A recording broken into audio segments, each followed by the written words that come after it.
that being an international student or being a prospective international student isn't a guarantee of permanent residence or a guarantee of citizenship.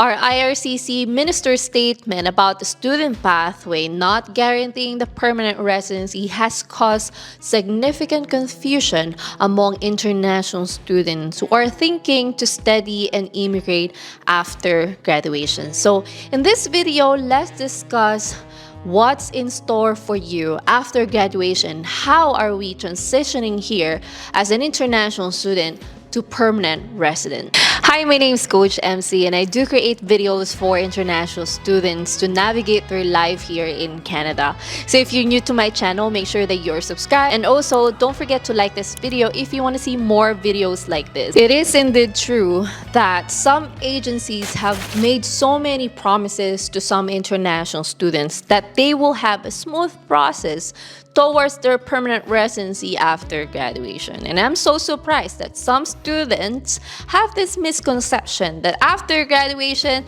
they will have an automatic permanent residency. So in today's video, our aim is to raise awareness to our international students that your student pathway will not guarantee a PR, but it does provide a bridge to work towards your permanent residency. Let me explain that in this video, so let's get started. Before you study here in Canada, there are 3 critical steps that you have to understand. First one is you need to study for at least 1 year or 2 years here in Canada. That program may be eligible for you to apply for the postgrad work permit.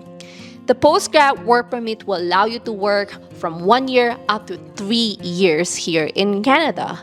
And that's a time you can now apply for your permanent residency. The pathway seems so easy to understand, but there's so many factors that you have to consider when you are applying for permanent residency. So that's the main reason why the minister said that the student pathway does not guarantee the PR, because there's so many critical steps that you still have to apply and be eligible with. So let's talk about the critical step number 1, and that would be you studying here in Canada, you choosing the right program. It is important when you're choosing your program is number 1, that will be eligible for the postgrad work permit. I have talked about the postgrad work permit already in this channel. You want to have that eligibility to apply for the postgrad work permit. And number 2, you want to get that program that will help you tap the in-demand occupations here in Canada. Canada is looking for professional, skilled workers that will fill in the Canadian labor market. So if your program will align to that, it will help you getting into the jobs that they needed here. One prime example here is the large number of international students enrolling in business program. Many graduates of this program end up working at Tim Hortons or McDonald's. While there's nothing wrong working at Tim Hortons or McDonald's, but if your aim is to get your permanent residency here after graduation, it might be wiser to get or secure a skilled job. So it's better to get a more specialized program like accounting or business analytics rather than getting a general management. Critical step number 2, and that would be the postgrad work permit. So now Canada is looking to reform and calibrate the postgrad work permit. If you haven't watched the free recent update for international student, you can watch this video. But yeah, they're thinking to reform the postgrad work permit and align that to the Canadian labor market and the regional immigration goals here. So if you're still in the stage that you're thinking to study here and you're still looking for, a program to take here in Canada, you want to align that and you want to research on that, like what are the in-demand occupation, what will be your tier when you graduate.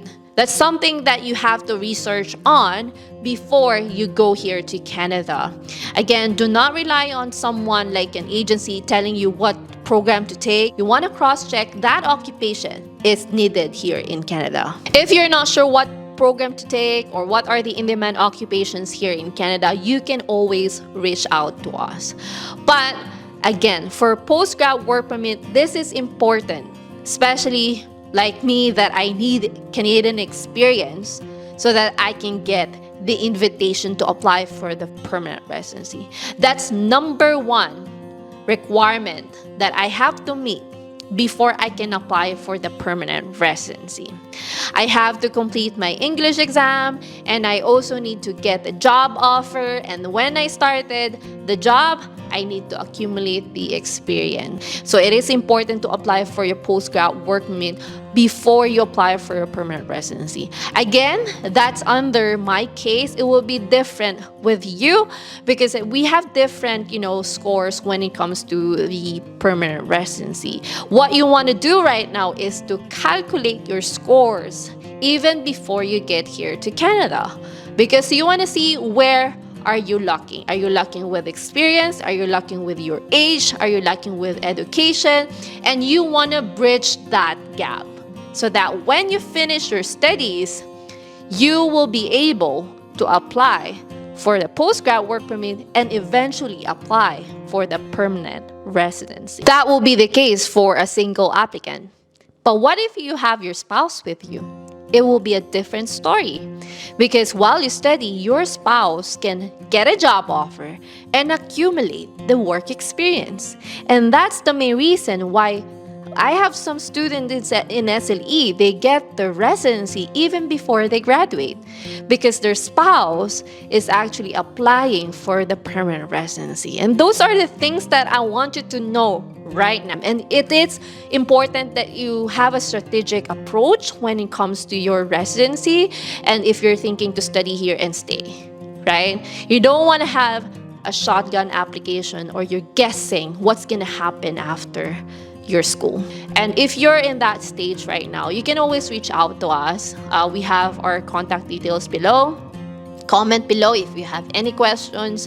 But this is important. This video is important because I am receiving so many videos and comments that, when I get my study permit, will that guarantee a permanent residency? No, it will not guarantee you a permanent residency, of course, because there's so many steps in between after graduation that you have to meet. And you will be able to know that even before you study here. You will be able to basically check on that before you get here. And you want to do that even before you get to Canada. So thank you guys for watching this video. If you want to see more videos like this, comment below. If you have any suggestions, comment below, and I'll see you in the next video. Thank you guys. Bye-bye.